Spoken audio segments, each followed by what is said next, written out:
পুলিশের সঙ্গে ধাওয়া পাল্টা ধাওয়ার এই চিত্র মিরপুর ১০ গোলচত্বরের।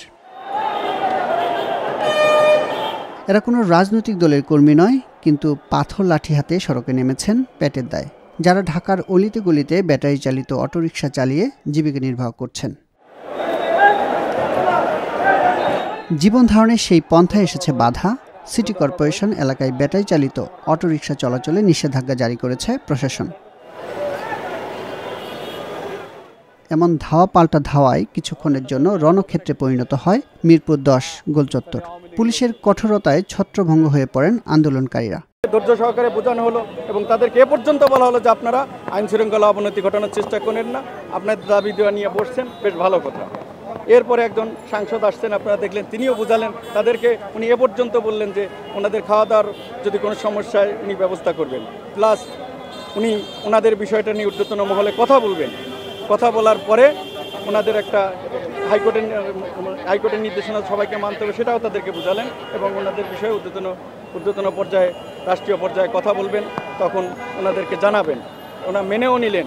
মেনে নেওয়ার পরে একটি শ্রেণী তারা এসে আবার এই আইন শৃঙ্খলা অবনতি ঘটানোর চেষ্টা করলে আমরা তাদেরকে সরিয়ে দেওয়ার জন্য যতটুকু যা প্রয়োজন সেটাই করেছি। আইনের ঊর্ধ্বে কেউ নয়। কোনো ক্ষতি হলে, কিছু হলে, যদি কোনো কিছু পাওয়া যায় সেগুলোর বিরুদ্ধে আইনগত ব্যবস্থা নেওয়া হবে। পরিস্থিতি শান্ত রাখতে প্রশাসনকে প্রয়োজনীয় সহযোগিতার আশ্বাস দিলেন স্থানীয় নেতাকর্মীরা।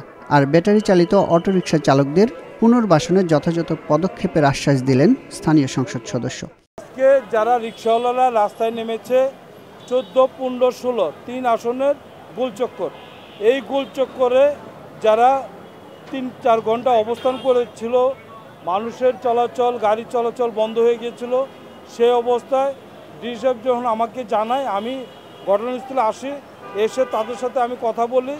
তাদের দুঃখের কথা, তাদের মনের কথা, অসহায় ক্ষুধার্ত মানুষের কথা, প্রতিবন্ধীর কথা আমি শুনেছি এবং তাদের এই কথাগুলো মাননীয় প্রধানমন্ত্রীর সাথে নির্দেশ করব।